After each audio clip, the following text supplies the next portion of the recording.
நல்லதுங்க நல்லதுங்க நல்லதுங்க. அகத்தியர் பெருமாளால் அவர் எனக்கு அனுப்பின பிரசாதம் அது உங்கள் மூலமாக எனக்கு கிடைக்கிது. அதனால அகத்தியருக்கு ஒரு நன்றி, உங்களுக்கு ஒரு நன்றி, உங்களுக்கு சந்தோஷம். வணக்கம் வணக்கம். சந்தோஷமா நல்லதுமா சந்தோஷம்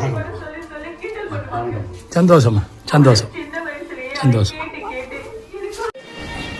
வணக்கம் வணக்கம்மா வணக்கம். வாங்கிக்கங்கம்மா. சந்தோஷமா நல்லதுமா.